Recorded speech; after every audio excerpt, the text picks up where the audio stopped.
Xo'p, qaranglar, bugun sizlar bilan o'sha mavzuga yetib keldik, ya'ni zeri zara mavzusiga. Xo'p, birinchidan talaffuzni tushuntirib ketay. Ya'ni bu yerda mana zeri zarani qanaqa o'qish kerak? Ko'pchilik ZR deb yuboryapti-da, o'quvchilar hozir intermediatedagi o'quvchilar ham ZR deb yuboryapti yoki ZR deb yuboryapti. Shuning uchun talaffuzi mana qaranglar.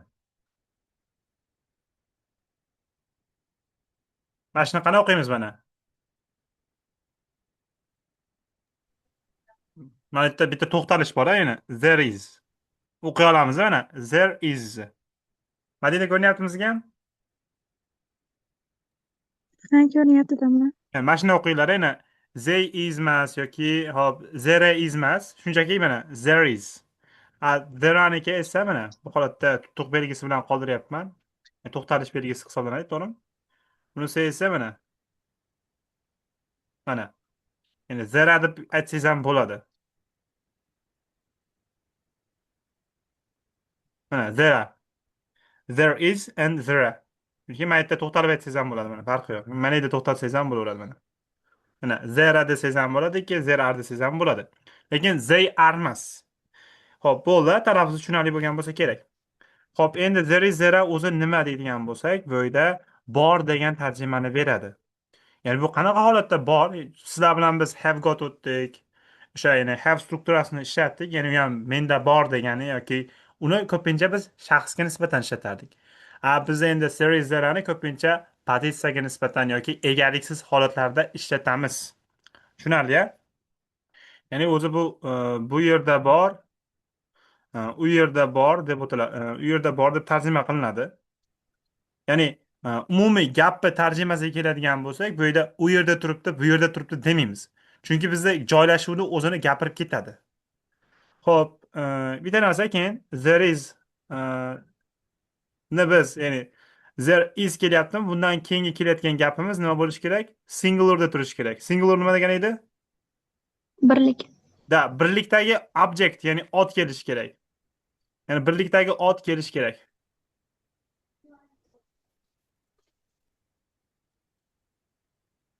Ot kelishi kerak.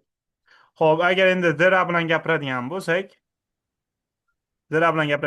undan keyin plural kelishi kerak. Plural degani bu yerda endi ko'plikdagi ot kelishi kerak, a? Ya'ni ko'plik oti.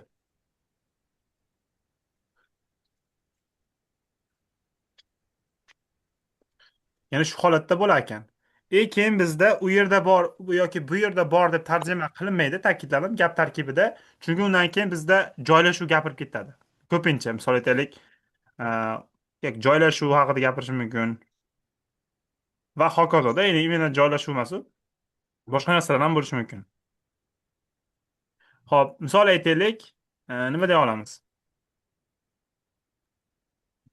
Xo'p, bog'da 4 ta daraxt bor demoqchi bo'lsak, there are, ya'ni there deymiz, chunki biz 4 ta daraxt ko'prikda turibdi, to'g'rimi? Ya'ni four trees in the garden. Ya'ni bu yerda endi there is there'ni tarjimasi u yerda bor, bu yerda demaymiz, shunchaki bizda pozitsiyani, ya'ni joylashuv o'zini gapirib ketyapti, ya'ni qayerda borligi, ya'ni in the garden, ya'ni bog'da 4 ta daraxt bor. Agar birlikda gapirsak, ya'ni bog'da katta daraxt bor desak nima bo'ladi, Madina? There is A big trees in the garden. big tree in the garden, ha? Birlikda gapiryapmiz. Bitta Hmm. daraxt bor. Ya'ni bog'da bitta katta daraxt bor deb gapiryapmiz. Ya'ni bu yerda bizda joylashuvni gapirib ketdi. Endi bitta qiyoslab olishimiz kerak, ya'ni taqqoslab olaylik. Ya'ni have gotdan nima farqi bor? Ya'ni have degani ham bor degan tarjimani berardi, ya'ni bor bo'lmoq degani. Lekin bilib olinglar, have'ni biz doim shaxslarga nisbatan ishlatamiz. Shaxslarga deganimiz insonlarga nisbatan ishlatiladi ko'pincha.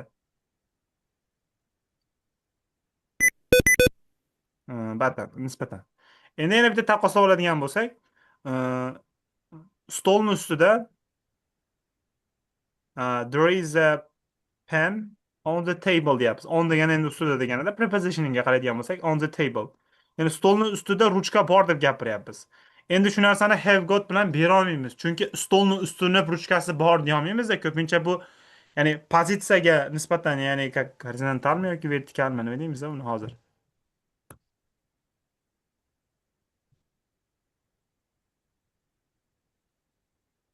Hozir. Adam chekishim.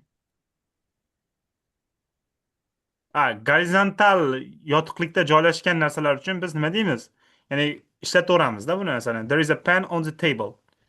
Xo'p, ya'ni bu narsani imkoni yo'q. Ya'ni on the table has a pen deb gapira olmaymiz. Mumkin emas.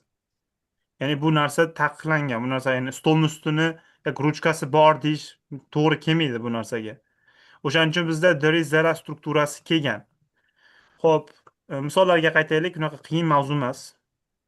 Hop, 37 unit yangi Murphy'ni nashri bo'yicha, ya'ni there is zero. The first one, there is a man on the roof. Ya'ni tomni ustida odam bor deyapti. Ya'ni tomni ustuni odami bor deb, ya'ni the roof has a man deb gapira olmaymiz, ya'ni tomni odami bor deb. U ko'pincha egalikni bildiradi. Bu yerda egalik haqida gapirilmayapti. Hop, keyingisi there is a train at 10:30. Ya'ni 10:30da poyezd bor deyapmiz. Misol aytaylik, derizlardan keyin vaqt qo'yib gapirsak ham bo'ladi. Misol aytaylik, o'sha 10:30da poyezd bor deb gapirsak yoki there are 7 days in a week. Ya'ni haftada 7 kun bor deb gapiryapmiz. Tushunarli bu strukturalar. Ya'ni alohida mavzu qilib yoki o'zbek tilida mana shunaqa tarjima qilinadi deb ayta olmaymiz buni. Chunki har doim ham grammatikani taqqoslolmaymiz. O'zimizni grammatikamiz bilan. Xo'p, bu yerda ham ta'kidlab ketyapti. There is, ya'ni singular ishlatamiz. Qaysi holatda? Ya'ni there is yoki savol holatiga qaytadigan bo'lsak yoki inkor holatiga qaytadigan bo'lsak bizda qanaqa bo'ladi? Tuzilishi. There is yoki are not qo'shib qo'ysak, ya'ni to be dan keyin not qo'shsangiz bo'ldi, inkorga o'tib ketadi. Misol aytaylik, hop, nima desak bo'ladi? Bog'da olma daraxti yo'q desakchi, Madina? Mm, there is not Mhm. a tree apple Apple emas, apple tree. an apple tree. An apple. Sifatni oldin, ya'ni otdan oldinga chiqaringlarda. Olma daraxti deganda bu yerda olma emas, olma sifat holatida kelyapti, to'g'rimi? Mm, In the garden. Ya'ni bu inkor holati uchun. Agar biz endi savol holatiga misol aytaylik, bog'da endi hop uzum bormi deb gapirsak, ya'ni grapesmida, to'g'rimi? Ya'ni qanaqa bo'ladi mm, deydigan bo'lsak, bizda is bilan are da oldinga chiqarasizlar. Chunki bular ko'makchi fe'l hisoblanadi, to'g'ri? Plus object holatida bo'laveradi formulaga soladigan bo'lsak. Mana. Endi qarab turing, Ruxshona, sizga savol. Xo'p, stolni ustida kitob bormi deb beringchi? is there Mhm. stolni ustida kitob bormi? A book A book on the table. on the table. Ya'ni stolni ustida kitob bormi desak bo'ladi, to'g'rimi? Ya'ni bu savol Mm, holati.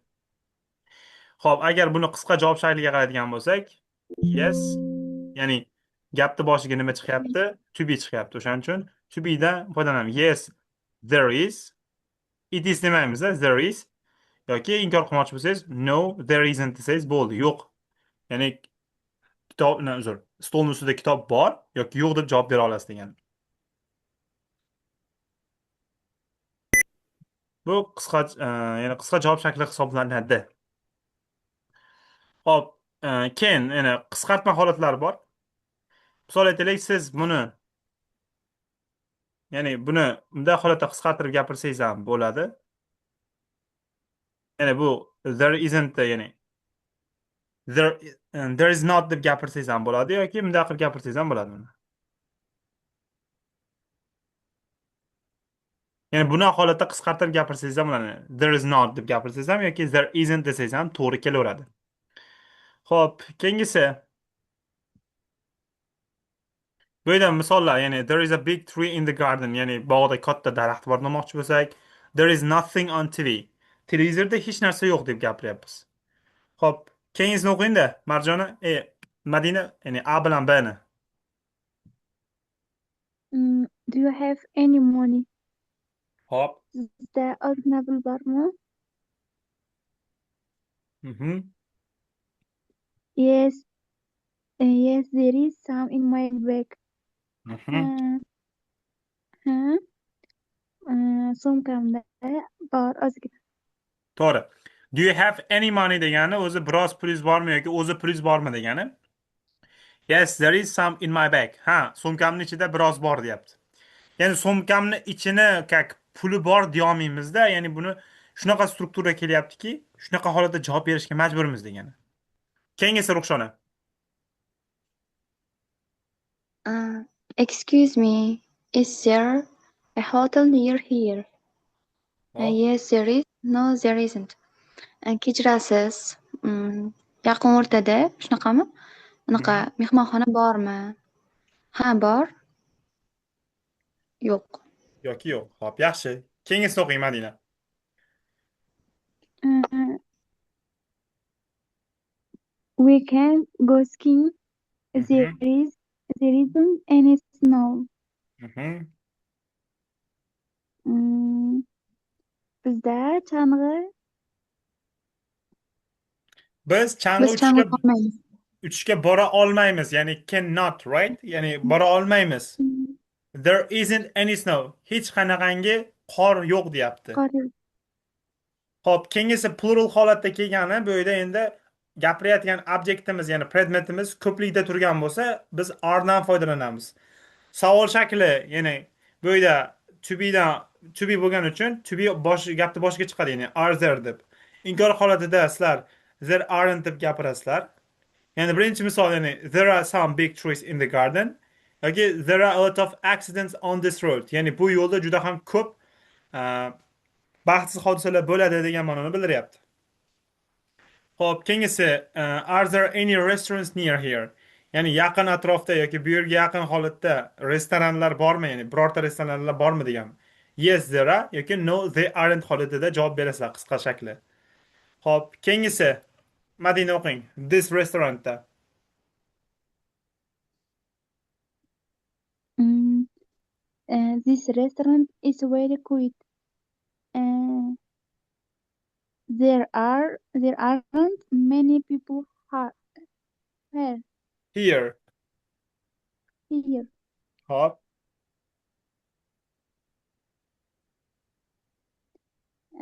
Restoranda quiet degani nima degani edi? Hop, quiet bo'ladi. Jim, sokin, tinch degani. Quiet. Restoran judayam sokin. Hop. Chunki u yerda odamlar yo'q. Ko'p odamlar yo'q. Ko'p odamlar ko'p yo'q deyapti ekan. Yaxshi. Keyingisini tugating endi, Ruxshona. Uh, how many players are there in football team? Futbol jamoasida qancha o'yinchi bor? To'g'ri. Uh, There are 11 players in a football team. O'sha futbol jamoasida 11 o'yinchilar bor. To'g'ri, yaxshi. Futbol jamoasini 11 ta o'yinchisi emas, ya'ni umumiy holatda gapiryapti. Xo'p, keyingisi B'da there is and it is. Ya'ni farqlab olinglar, it is bilan there is nima farqi bor? There is ko'pincha bu joylashuvga nisbatan ishlatamiz. It is shunchaki bu bundan oldingi gapni ta'kidlash uchun. Ya'ni keyingi mavzuda o'tib beraman. Ya'ni it isga chalkashib qolmanglar demoqchiman. For example, what is that noise? Bu qanaqa tovush? It's a train, ya'ni bu poyezd. Lekin bizda there is a train at 10:30 desak, ya'ni soat 10 da poyezd bor ekan desak, mana bu yerda 10 daligini ta'kidlab beryapti. Ya'ni qayerdaligini yoki qaydaligini yoki qaysi vaqtdaligini aytib beryapti. It's a fast train, ya, u tezkor poyezd. Yoki keyingisi there is a lot of salt in the soup. Ya'ni bu sho'rvada juda ham ko'p tuz bor ekan. Shu holatda javob bersanglar bo'ladi. Hop, keyingisida tushuntirib beraman uni it isda mavzusida. Qaranglar endi, e'tibor beringlar. Biz sizlar bilan hozir bizlarda zara o'tdik xolosda. To'g'rimi? Ya'ni bular presentga tegishli. Present degani hozir degani, to'g'rimi? Ya'ni hozirgi shakli. Biz endi to be ni o'zgartirib tashlasak bo'ladimi? O'zgartirib tashlasak bo'lamidi? Ha, guys? Bo'ladi. Emiza bu o'zi aslida present holatga tegishli, ya'ni hozirgi shakli uchun. Misol endi buni past simple shakli qanaqa bo'ladi? Was were. Was were bo'ladi. Ya'ni was were'ni demak biz ishlatadigan bo'lsak, Ya'ni o'tgan zamonda ishlatsak ham bo'lar ekan degani mana. There was yoki there were deb gapirsanglar, ya'ni bor edi bo'lib qoladi. Chunki o'tgan zamonda o'tgan zamon shakli. Shaklida ishlatamiz. Xo'p, endi misol keltiramiz. Xo'p, Madina qarang. Kecha bog'da xo'p, nima desa bo'ladi kak? Olma daraxti bor edi deb beraychi mana. Kecha bog'da olma daraxti bor edi. Uh, there was There was there was olma daraxti bor edi. Uh, an apple tree kecha. In the in the garden. garden yesterday. Yesterday. Ya'ni kecha bog'da olma daraxti bor edi bo'lib qolyapmiz. Tushunali? In the garden In the garden. Sorry. Chalkash ketib qoldim, uzr. Apple tree in the garden yesterday. yesterday. Kecha bog'da olma daraxti bor edi bo'lib qolyapti tarjimasi. Ta'kidlayman, bu yerda ham was'ni biz singularga ishlatamiz. Singularga. Ko'plikka ishlatadigan bo'lsak, ya'ni bu were esa ko'plikda turadi. Ya'ni pluralda.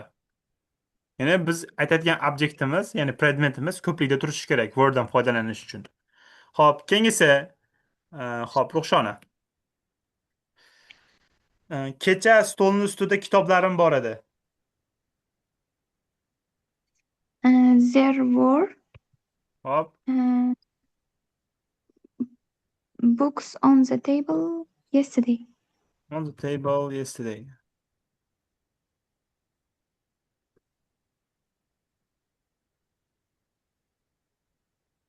To'g'ri. Tushunib oldinglar mavzuni. Bor edi. Ya'ni bu yerda mustaqil tarjimaga chiqmaydi. Ya'ni ko'pincha biz joylashuvda o'zini aytamiz. Ta'kidlab ketamizda. Xo'p, keyingisi mana misolda ketaylik. Xo'p. Mana taqqos savoling deyapti mana. Compare. Birinchisi, ya'ni bu yerda present shaklida there is nothing on TV tonight. Ya'ni bugun televizorda hech narsa yo'q deyapti. Ya'ni bu bugunga tegishli va hozirga tegishli gap. Endi biz to be ni almashtirgan holatda was were o'tkazadigan bo'lsak, ya'ni ham o'tmish holatiga o'tadi. Ya'ni there was nothing on TV last night. Ya'ni kecha tunda televizorda hech narsa yo'q edi. Ya'ni ko'rish uchun albatta. Xo'p. Keyingisini o'qing, ya'ni chap o'ng qilib Madina.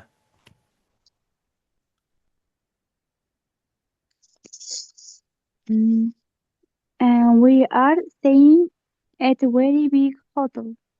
Hop. We stayed at very big hotel. Hop. Endi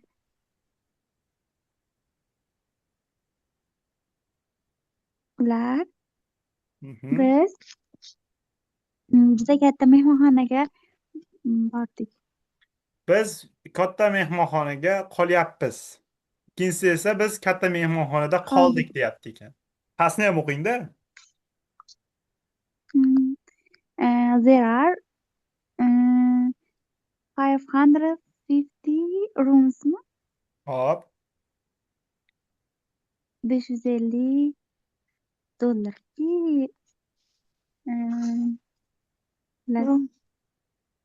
bitta xonasi bor ekan. Qanaqa dollar bu yerda? There are 550 rooms, ya'ni 550 ta xonasi bor edi. Tushundinglar, a? Ikkinchisi esa there were 550 rooms, ya'ni 550 ta xonasi bor edi bo'lib qolyapti. Tarjimaga ehtiyot bo'linglar. Keyin Madina hozir shu narsani ta'kidlab ketdim. There are emas bu. Zera deb yopishtirib o'qing bir-biriga. Xo'p, Ruxshona pastni o'qing.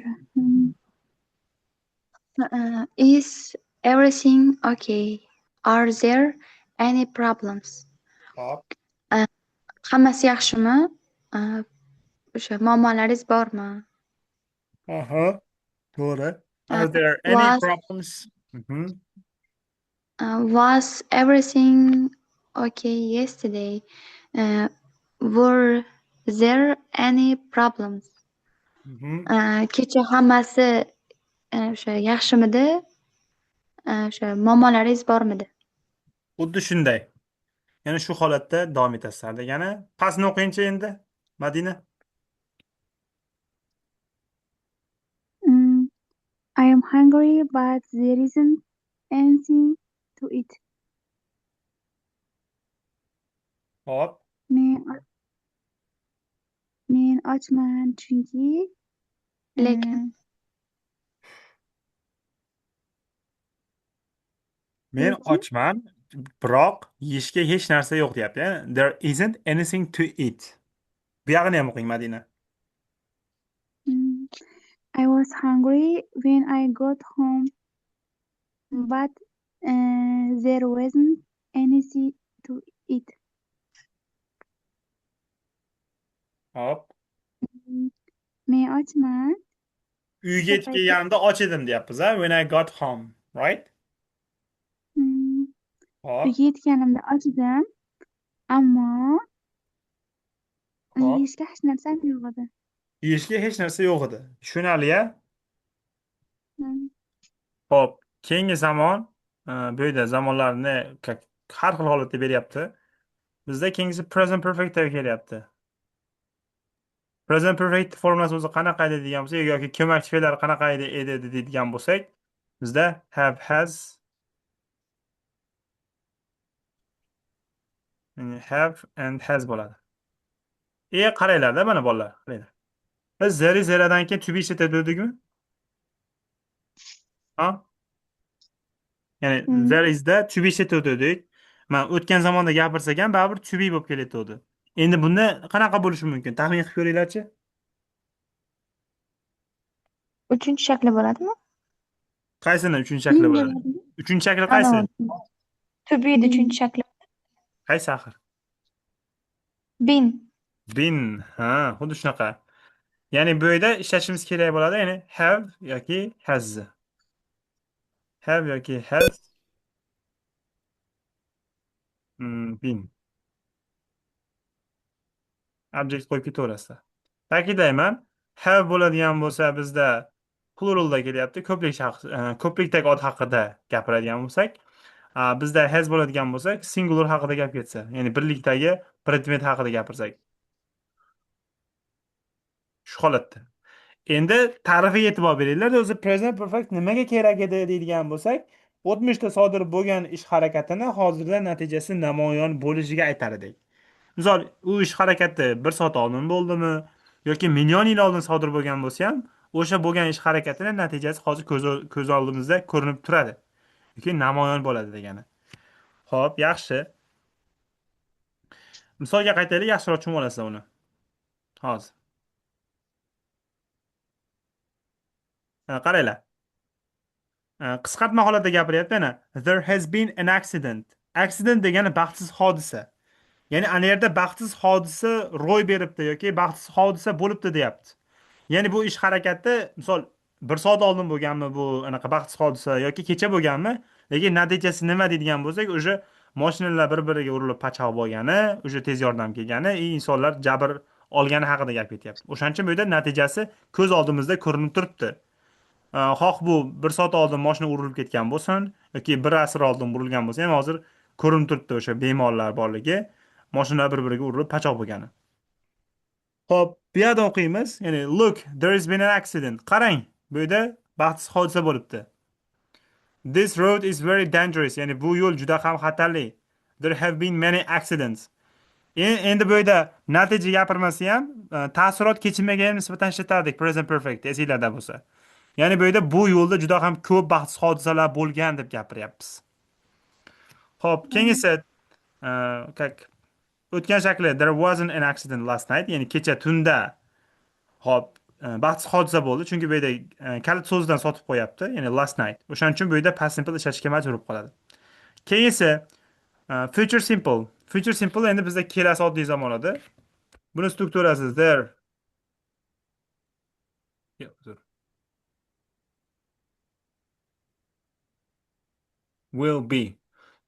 Esinglarda bo'lsa, ya'ni will dan keyin keladigan fe'l infinitive shaklda bo'lardi. Shunda o'z-o'zidan nimaga be bo'lib kelyapti? Sabab. Aytinglarchi? Bo'lmoqda. Ha, o'sha tuslanmagan shaklda kelish kerak, to'g'rimi? Misol, emiza tuslangan shakl hisoblanadi deganman-ku. Buni biz endi Shu birinchi kelajakda ishlatamiz. To'g'ri.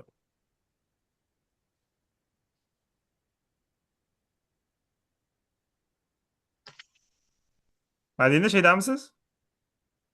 Ha, she'rdaman deyman. Jim bo'lib qoldingiz-da, shunga so'rayapman. Mana. Eshitib Hmm. turibman. Bo'ldi, yaxshi. Ya'ni bu yerda seda there will be'ni gapiryapti. Qaysi holatda foydalangan bo'lsak, lekin biz kelajak vaqt uchun ishlatsak bo'ldi ekan. Mana e'tibor beringlar. Do you think there will be a lot of people at the party on Saturday? Sizningcha shanba kuni bazmda juda ham ko'p odamlar bo'ladimi? Hop. Keyin esa o'qing Madina. The managerdan.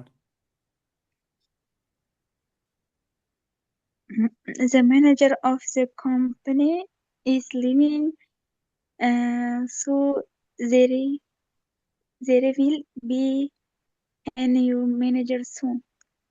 Mhm.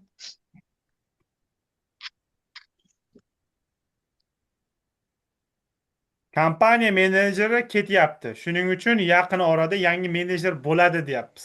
Ya'ni yangi menejer saylanadimi yoki bo'ladimi degan ma'noda. Hop, keyingisini o'qingchi Ruxshona. Away nima degani Tomar? Away, go away degani har xil ma'noda. Ketmoq, dam olgani ketmoq deb aytaveraylikchi. Packingchi? Davom eting. Mhm. Hop, Packing. packing degani hop nima so'radi? Ostachi, hop. Packing degani yengil tamaddi olasizlar ovqatmi? Shunaqa ma'noda kelyapti. I am going away tomorrow.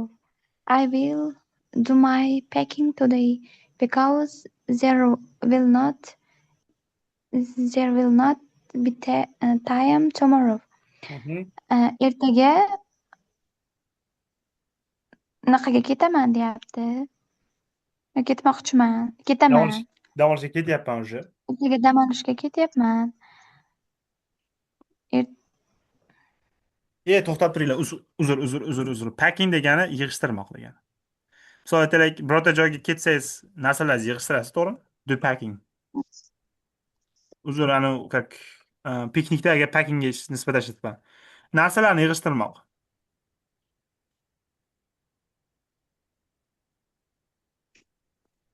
Xo'p. Ya'ni men ertaga dam olishga ketyapman. Xo'p, aytingchi. Bugun narsalarimni yig'ishtiraman. Chunki ertaga vaqtim yo'q. Vaqtim yo'q, vaqt bo'lmaydi degani. Biz siz shaxs bilan gapirmang buni. Ertaga vaqt bo'lmaydi deyapmiz. Tushunarli-ya? Hop. Keyin buni qisqartma shakliga ham e'tibor beringlar. Will not bilan kelishi mumkin. Will not. Ya'ni bu to'liq holatda. Buni qisqartma holatda bor ta'kidlab ketganman. Won't bilan kelib qolishi ham mumkin. Ya'ni bu will notga teng degani. Xo'p, yana bitta narsa aytmoqchi edim. Because masa, Ruxshona because to'g'ri talaffuz qiling. Xo'p, sizlarga vazifa shular hisoblanadi.